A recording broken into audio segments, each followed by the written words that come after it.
let's hear now from Sue Mackay, who's director of Florence Arts Centre in Egremont. Relatively recently put in there, selected, decided to move there, whatever you want to say. It's a beautiful place. I've been there a couple of times myself, not for a little while, and I've always been slightly inspired by how an industrial sort of place has become a place of art. So Sue, tell us what's going on and what your plans are, and there's a few slides which Amy will get ready for you as well. So the floor is yours. Yeah, sure. Thanks very much, Tom. Good to be here. Good to meet new people and reconnect with some people I already know. So thanks very much for having me. Yeah, I started in the middle of January. It was freezing cold and dark and gloomy. I'm glad I've got that bit over with, and it's nice to see a bit, the place looking a bit cheerier. And I've been getting out and about and meeting everybody and finding out what an exciting time it is, for the West Coast and culture on the West Coast at the moment. So with all the deep time and the CPP and the cultural strategy and the new Cumberland Authority, I think there are tremendous opportunities for Florence and for the arts and creativity in West Cumbria. And so we're here to, generally to really ensure that all of our communities are represented and able to take advantage of all of those opportunities, not only as participants, but also building our artist network as well.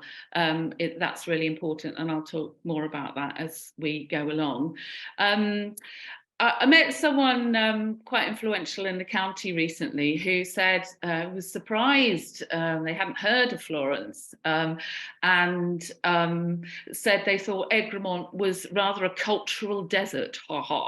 And we're here to absolutely prove that creativity is rife in this area.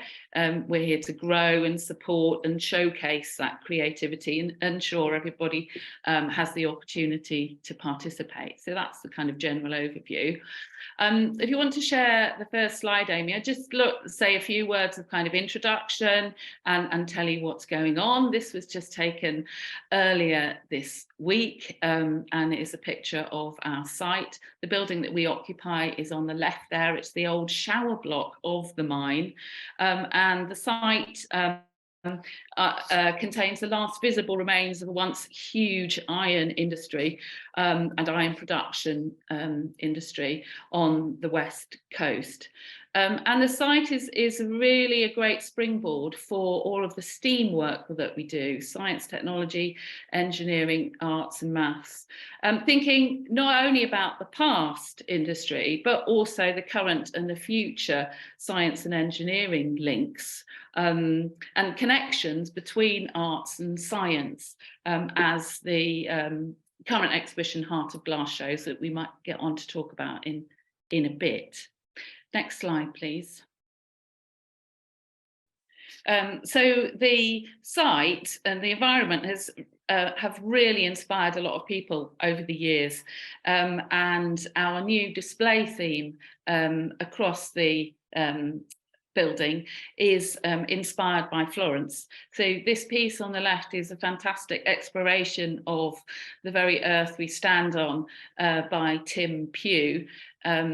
And on the right, you can see all sorts of work that's been inspired. There is third picture from the right, one of those Herdies that was part of that big project, was it by the Calvert Trust, that artist Jenny Payne painted in Egremont red. We hope to continue all of that, kind of bringing all of that inspiration to artists and participants. Next slide, please. And an important part of our work, and something that just brings together everything that Florence is about, is our paint maker business, our little micro business. So a lot of people have put in a lot of work over the years, mostly voluntarily, to actually use the iron ore as a pigment, to develop it, engineer it as a pigment that can be used for pastels, watercolor paints, ink, and oils, and again, lots of artists have been inspired to use those, and we're recruiting at the moment for a new paint maker, so there's a few days to get applications in if you want to become our new paint maker to help us grow that micro business. You can find the products online and order them. They're in our shop here, and also we distribute through wholesalers as well, which is a business that we hope to grow. Next slide, please. So Florence is really a place to participate. We bring together and we support the creative community. This is our kiln area, showing some of the work by our Friday potters nearest to the kiln, who are a group of independent potters who've just come together to socialise and to make use of our kiln. Our kiln is hireable for potters who know how to use it.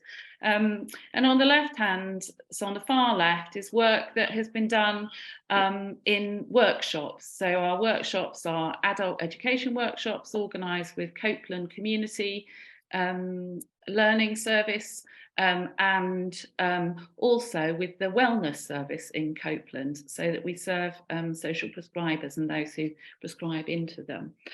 We'd like to really expand the way that the opportunities for artists, and so on the right hand side there you can see our call out for artists to respond to a brief called Made, which is about putting together workshops which respond to the environment and the location that we are in. So if any artists are inspired, have a look at our social media to find out more about that and get in touch with me, and hopefully we'll shortly be getting a lot more people participating. We have requests all the time for more workshops at Florence, because it's that participatory element that people really remember. They remember coming here and doing stuff and taking part in stuff. So that's really exciting and new. Next slide, please. So we also have a performance space. We are a combined arts venue, to give you your Arts Council term, and we have this lovely performance space as well, quite intimate little space, which is really humming at the moment with our open mic sessions, which are monthly on the third Wednesday of each month. This is the last open mic that we had, and the fantastic thing is the wealth of different performers that we have, all sorts of ages, from school kids on the drum kit and electric guitars through to old Albert and his recitation, and it's just a beautiful little space and a really welcoming atmosphere for people to take their first steps onto the stage, or come and share. Lots of groups of people come as a sort of friendship group, so it's a lovely space, and we know that we really need to open up our spaces more, so looking for opportunities to open those spaces is very important. So shortly we will be launching our Cocoon programme, which is all about that. It is spaces for new creatives, so emerging creatives, early year, early career artists who need something at low cost to be able to help them rehearse, perform, create. So this space is going to become available very cheaply for those who want to rehearse on it. And also we have two little artist studios that we are going to launch. They are the old managers' shower cubicles, would you believe? And they're quite small. They're about 3.5 meters by 2.5 meters, something like that. But what we hope to do is to give people the opportunity to get out of their garage or their mum's back bedroom or wherever they are. If we can help them to flourish, that's what we are aiming to do, and give them that opportunity to take the first step. I think it's something quite unique for West Cumbria to have very cost-effective artist studios and rehearsal spaces, possibly for Cumbria as well. I don't know, you can all tell me where others are and that we might link with. So that's all new and exciting. We'd also like to host a network session for local artists. So I've been in touch with Evan, and here I am on CACN saying, you know, I hope that your community would you know, join in and help us publicise that.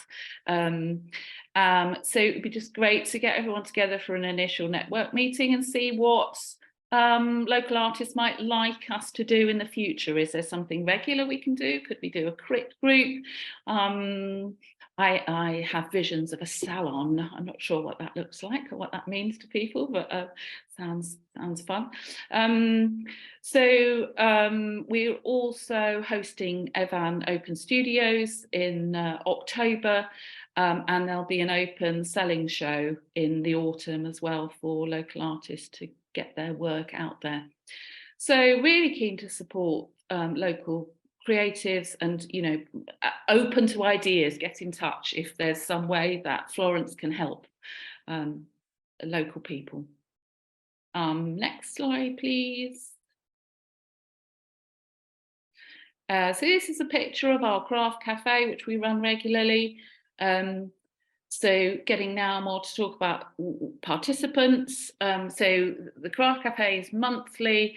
We also have a film show weekly for adults, and we have a secret cinema for kids and families on Sunday afternoons. So we really hope this is a place to, you know, inspire the next generation of creatives. Especially those facing barriers. So lots of our work is supported by Sellafield and other community funds so that we can, you know, serve those economically challenged audiences as well, and underserved audiences with targeted programmes.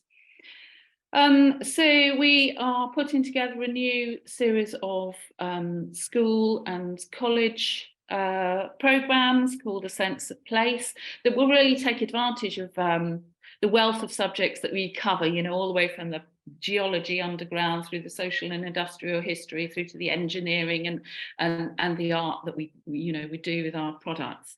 So that's exciting.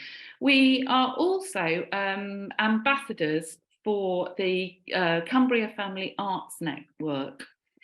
We've retained that position, even though Holly, who was the last ambassador, has moved on. Mel, is, who's our coordinator here, is going to be that new ambassador, and we'll be doing a call out shortly for participants. The idea is to do a united project really across the county, if we can, looking at one particular underserved audience and how we can, our role as ambassadors is to support other organisations to be serving those audiences with barriers. So it'll be interesting to see how we can come together to do that. There isn't massive funding, so it's not that we're going to be programming much, although in the past there has been, I think, an annual festival. So it'd be interesting to see if people would like to unite around kind of an annual event. And part of what we do is all about, a big part of what we do is all about well-being and joy. It's in our business plan. We want to bring joy to the local community by getting people together to celebrating their creativity that they probably don't realise or name as creativity. Obviously working with partners. So at the moment we're running a programme called Walking with Words, which is with the Copeland Wellness Service, and it's inspired by our Heart of Glass exhibition, thinking about the properties of glass, transparency and durability and fragility. We thought there was a real opportunity actually to do something for mental well-being, and the great Copeland Learning Service and Wellness Service have responded to that very quickly and put together this lovely program for us, which is in its second week, and combines walking and creativity with the artist Mary Burrow. So that's been absolutely fabulous, and is a demonstration of what we can do for the well-being of local people. We also had a great Easter activity called Tiny Treasures, again responding to the Heart of Glass exhibition.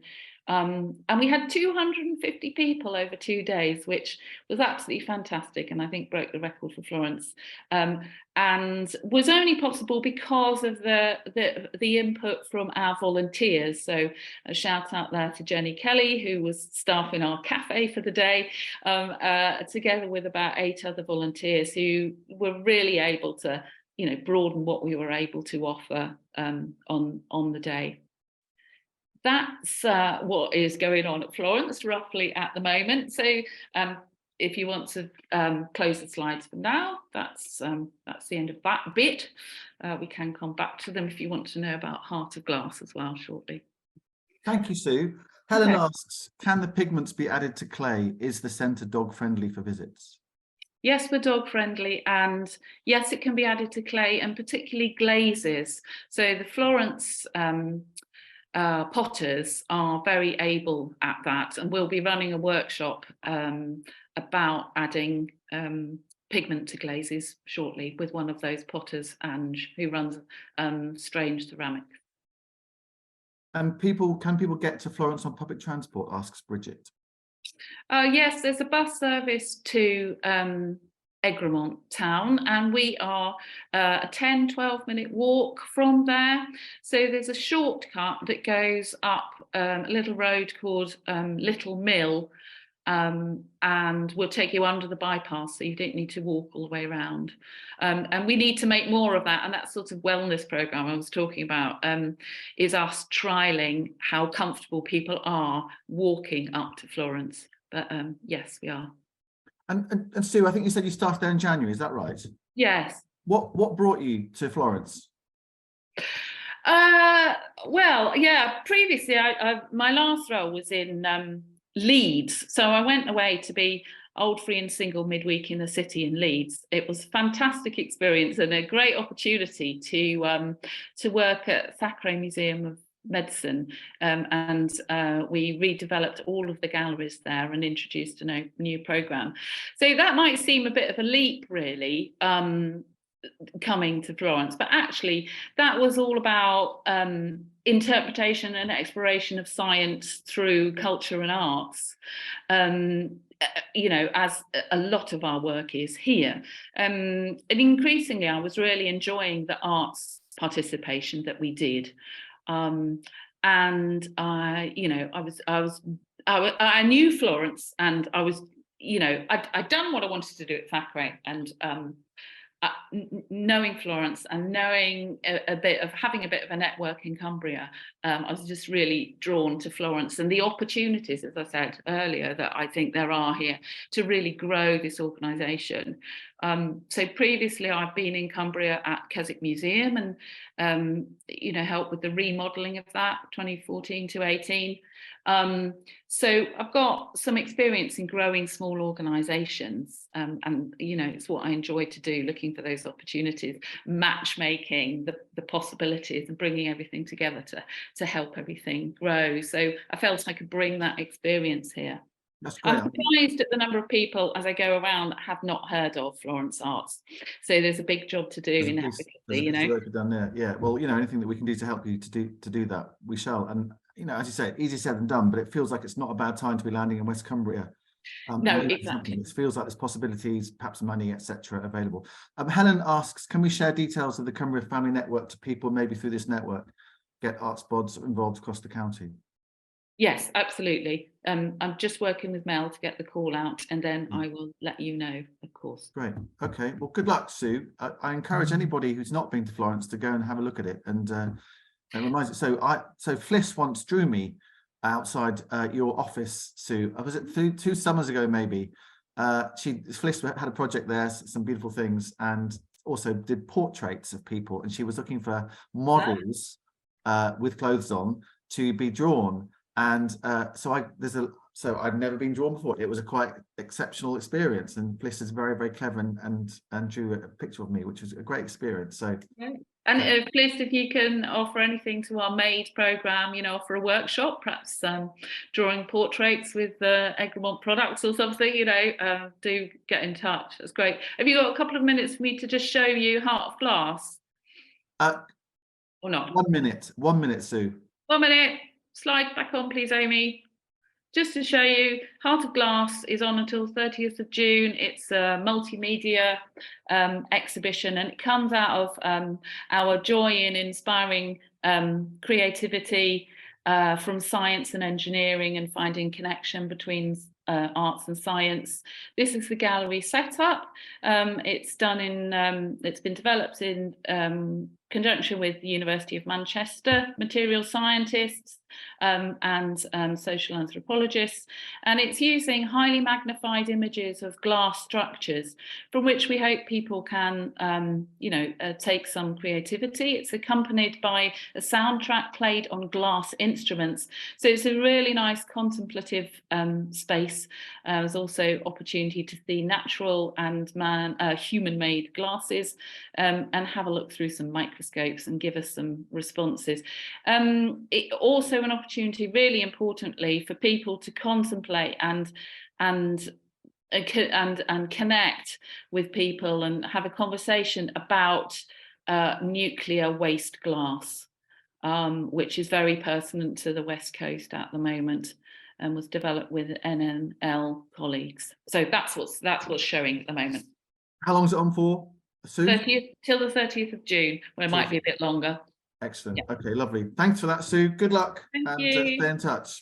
Right, let's switch now to Theatre by the Lake, Keswick, where a really interesting looking performance, which is on tonight and tomorrow night, and directed by Beck Gadsby. I'm going to let Beck tell you all about it. We've got a little bit of film to watch as well, and some images to see too. So Beck, the floor is yours. Lovely. Thank you very much. Thank you, everyone. So as Tom said, I am a theatre director. I've been working in the industry for well over 20 years now. More recently, I decided to step into the world of producing for my sins, post-pandemic. Excellent time to do that, Beck. Good choice. And I was presented with a new play called 5 Years. And the play is inspired by a study that was done by Bristol University. And it asked 20,000 women up and down the UK, aged between 18 to 65, what would you trade for the perfect body? And 20% of those women said they would trade 5 years of their life in order to have the perfect body. So Amy is laughing. So I was quite interested in this tagline to it, and this concept. And I asked a few women around me, what would you do? Would you trade 5 years of your life for the perfect body? And every single woman I asked at least contemplated. Most women I asked tried to negotiate. Nobody outrightly said yes. Everyone went, well, what age am I living to? Because if I've only got a few more years left, then it's not worth it. But if I managed to make 100, then I might consider it. Some women asked me, do I get to keep the perfect body when I've got the perfect body? My sister said, do I get to eat whatever I damn well like once I've got the perfect body, and will I still have the perfect body? I've run workshops around this during an R&D period, a research and development period, and we spoke to quite a few different people in the sort of mental health network. And interestingly, a few people there said to me, well, I have some disabilities, and if does that perfect body mean I wouldn't have disabilities anymore? Because actually, I think I'd consider that, because it would be worth it. And actually, one or two said, actually, the disability is what makes me, and it's part of who I am. So actually, I wouldn't get rid of that. So it's a really interesting kind of thought-provoking piece. So the play is based on that. It's written by a writer called Hayley Davis. And the premise of the play is that this has become possible. So there is this amazing, slightly futuristic clinic. And I say slightly futuristic because I don't think we're that far off, with this amazing machine that can give you the perfect body. but in exchange for that, you have to give 5 years of your life. And there is the first kind of candidate who's up, client who's up for this procedure is called Yasmin, and she is there ready to take the step to have the perfect body. And what we see is this sort of clinic PA woman take her through the steps of how she will engage with the press. So we're kind of told that the world's press are going to be there to see this transformation, and she's preparing her for that. And as we do that, and we kind of learn about these sort of flashbacks of how she's got to where she's got to in her life. It is a comedy. It is drama as well. There are points that are definitely poignant. There are points that are sad, but there are also points that will make you laugh out loud, because I don't know a single woman who hasn't said, I started a diet on a Monday, because you can only start a diet on a Monday. And there's lots of lines like that I think really resonate with most of us. And not just the women too. We've seen audiences with quite a few men who are kind of chuckling away about it as well, particularly trying to focus and not think about the leftover cake that's in the fridge. That seems to go down quite well with the men as well. So I was presented with this play. This was a couple of years ago, and because the play talks so much about body image and the perfect image, and obviously, as she goes through, she's kind of trying to decide what that perfect image is. The centre, the clinic, is very careful to make her decide on what the perfect body is and not to tell her. So she has to decide what that looks like. And obviously, as she keeps making changes to her body, she's just not quite sure if it's yet perfect, because, of course, those boundaries completely keep changing with the beauty industry, because they want us to buy products. So that's the whole premise of what they do, isn't it? And because she talked so much about all sorts of things, about what we are prepared to do in the sort of pursuit of perfection, what we are prepared to do to our bodies. I thought this is really visual, and I thought it would have a lot more impact on the audience if I could somehow visualize all of these changes to her body. Now, since the Actors Union won't let me actually do that to the actual actor, I had to find an alternative route. So I've been working with tech and digital technology for about 6-7 years now, and looking at how we can use that in the theatre industry. But one thing I'm very insistent on is that theatre shouldn't be used in art for tech's sake. And I think there is a tendency particularly in art, for is to get excited sometimes, artists to get excited, go, there's this new technology, yeah, let's stick that in, and it have no basis for the piece whatsoever. So I'm quite keen that if we're using tech, we're not using it for tech's sake, that it's got to enhance the audience's experience, or to enhance the storytelling. So particularly for this piece, I was kind of looking into, or something I had on my horizon was always this hologram technology. And hologram effects. And when I was presented with this piece and I read it, I thought, actually, these two things could merge together really well. So I started looking into it more. And what I kind of liked the idea of was actually seeing the actor who plays the lead part have all of these changes. So everything the lead character says about herself, maybe I need to be a bit, obviously I need to be slimmer, maybe I need bigger boobs, maybe I need a bigger bum, maybe I need this, maybe I need that, all these things that she says, if we could actually visualize those things. So we did a 3D scan of the actor, and I partnered with Sheffield Hallam University. Could you play the first video for me, please?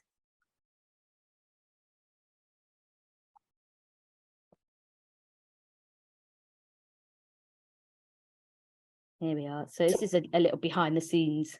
Could you take the volume off this, because it has got some music with it that we don't need. Nobody needs this today. It's quite loud. So I partnered with Sheffield Hallam University, and it's the sports science department, actually. So it's nothing to do with the arts whatsoever.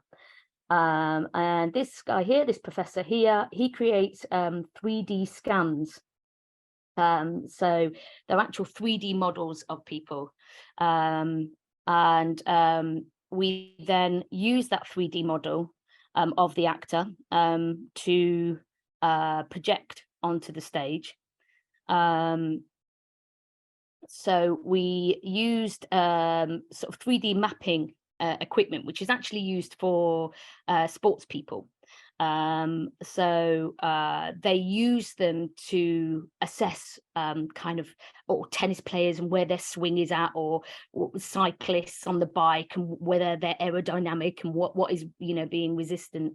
And we then did a 3D scan of our actor. So we had a full 3D scan model, and it's so accurate. The video isn't that clear, thank you.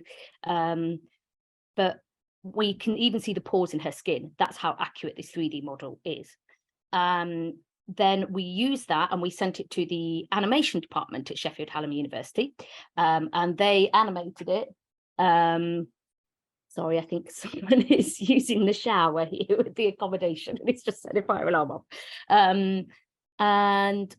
We have animated it, so we are able to make all of those changes, what seems like to the actor, but it's actually not, it's to the 3D model. We partnered with, like I say, Sheffield Hallam University, science and sports science department, and also their computer science department. So their computer specialists did the animation for us. Can we put the first slide on? First photo. Thank you.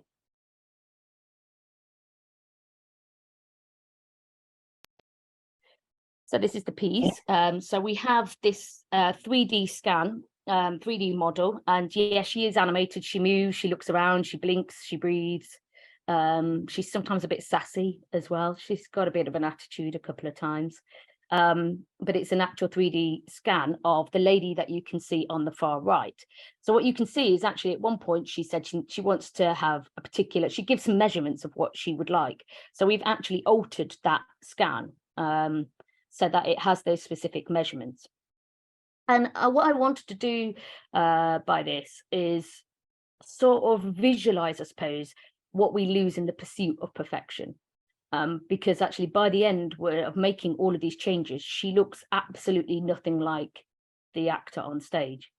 And that was something I was quite keen, because I think people do contemplate this idea of, okay, yeah, I'd just step in a machine and I'd have this perfect body. And every woman I've spoken to, like I said, is always concerned about the 5 years and what 5 years are you going to take from my life.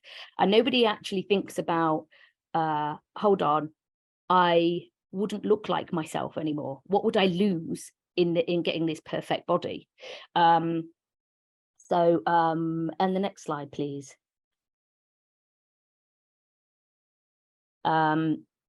Again, we've made some other changes to her there.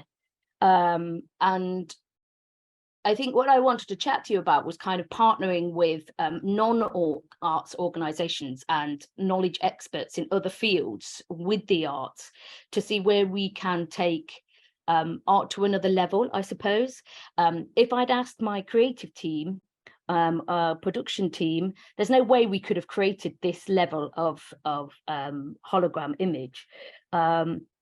It would have cost thousands, absolutely thousands, to have created the model. The scan, to give you an idea, the 3D body scan itself is between £3,000 and £5,000. That's just for the scan, that's not the animation. So by partnering with kind of non-arts organisations, we're able to kind of push art to another level and explore other ways of presenting narratives and stories that hopefully we can connect with the audience on a different way. Thank you very much. That is the last slide. So we're at Theatre by the Lake tonight and tomorrow night. It would be great to see some faces along. It is incredibly hard to sell new writing, incredibly difficult it always was, but it's even more difficult post-pandemic. So we're doing everything that we can. We have been on BBC Look North. If you go on our website, which is 5years.co.uk, as in the number 5, we've got quite a lot of stuff on there. Yeah, our BBC Look North interview is on there, along with quite a few other details. So yes, it would be great to see some of you there. That's great, Beck. Thank you very much indeed. Fliss asks, do the participants get to pick what counts as perfect? Well, that would be great. Yeah. In the narrative of the story, the leading lady, yes, she does get to pick what she thinks is perfect, but that is part of her problem, is that she can't decide what is perfect. Yeah, and I guess that's one of the things that the whole thing throws up, isn't it? Is that question. Yeah. One or two other bits in chat that I would invite you to. Amy asks, is the hologram using the Pepper's ghost effect? I don't understand what it means, but you may do. Similar, not quite, but you're quite right in that the hologram technology, as you would imagine it, doesn't actually exist yet. So you can't actually create a hologram that stands in the room, which is, I'm assuming, what you're referring to.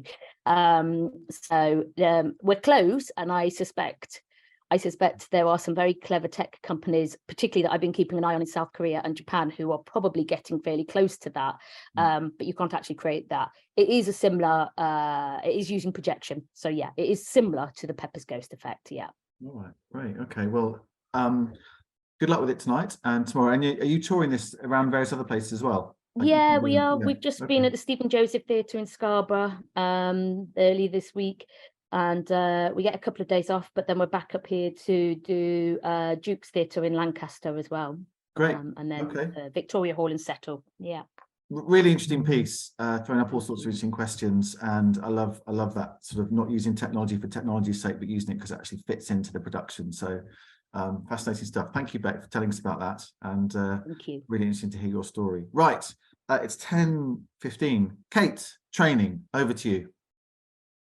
Yeah, hello everybody. In case you don't know me, I'm chair of Cumbria Arts and Culture Network, and as always, it's lovely to see you. Good turnout today, and really good contributions. Thank you very much, Beck and Sue. It's been really interesting. So the good news is that we have some training on offer right now, coming up in a month's time, just under. Making sense of funding bids in a day. Obviously, I haven't spent a lifetime trying to do exactly that, but we're going to do it in a day. Thanks to Christina Poulton Creative, who she actually lives in the Southwest, and she has been plucked out of the Southwest, and she's going to be brought up here specially for a 3-day stint with CACN. So we will have 3 one-day workshops. One at Reged on the 23rd of May, which is the Tuesday, one at the Beacon on Wednesday, the 24th of May, and one at the Corrow in Ulverston. So Penrith, Whitehaven and Ulverston. The Ulverston one is on Thursday, the 25th of May. For the first time ever, I think, we are charging for these sessions just £30, and I believe it also includes lunch. We're charging because we want to bring you the best we can bring you, but also because we think that it helps people to really kind of commit. And that's what we want you to do, because places are limited to about 15 per session, and we've already sold, I would say, about a third of them. So Amy is going to put the link in chat if she hasn't already done so. She already has. That's how special and efficient she is. So please do book onto those if you are one of the following. So a freelance creative working by yourself. If you and you're new to fundraising, or if you have been trying for years and feel like you've never cracked it. I think there's quite a lot of people out there, not necessarily on today's call, but a lot of people out there who perhaps fit into that bracket. This is about demystifying the art of writing funding bids. Also, if you work for an organisation and in a fundraising role, and perhaps you've just started that role, or you have fundraising as part of your role, which is very often the case. So really, it's got quite wide appeal. and it's been designed specifically to have that.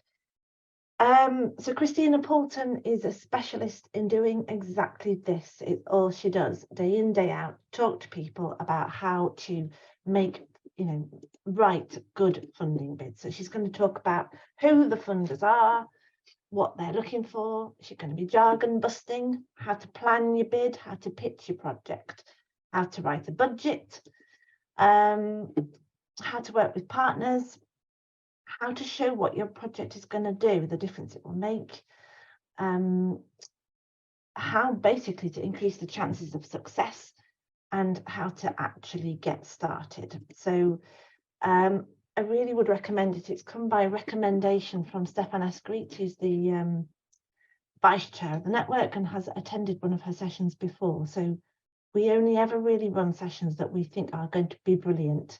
And I'm sure this one is going to be exactly that. Yeah, demystifying Arts Council bids, I know might take us a little bit longer, but we will, we'll give it a good stab. So I don't know if anybody's got any questions. It's very easy to book on via Eventbrite, and I would just encourage you to do so. Anybody, any questions on it? Sounds like an obvious thing to say, Kate, but just to confirm, this is for people who are working in and around Cumbria, right? It's not just for anybody. Yeah, exactly that. I mean, we have to be a bit specific, and you have to be active in our living in Cumbria in the cultural sector. And we were successful in a fundraising bid to get this fundraising training, right? Thank you for reminding me of that. Yes, we made an application to Arts Fundraising and Philanthropy, which is an organisation that supports people to develop fundraising and bid writing skills. So we put in an application, we were successful. They gave us a few £1,000s to deliver this training, and I'm really grateful to them because, CACN is not awash with money, and it's great to have a little bit more to be able to put on something that we know is needed and is often called for. And if this goes well, then, who knows, we might be able to run it again for more sessions, because I'm absolutely sure that these sessions are going to sell out. Kate, I'm not sure if these details are in the information on Eventbrite, but somebody was asking, will it look at Art Council bids specifically? It will talk about Arts Council bids specifically, but not uniquely, because there is more to fundraising life than Arts Council bids. That's breaking news. There are other funders out there, so yeah, it will be part of the picture, but not all of it. If I sound a little bit jaded, it's because we all are from time to time. There was a good question here from Bridget about bursaries, and that's absolutely true. If we do not want the cost of this session to be a barrier, so if it feels like it is, then please get in touch with Amy on hello@cacn.co.uk. You can pop your email in chat if you wouldn't mind, Amy. That's in total confidence, and we will absolutely consider that. And we reckon that will be particularly the case if you are freelance. So please do get in touch with us and don't let the cost be a barrier. Any more questions for Kate about this good training that is coming your way?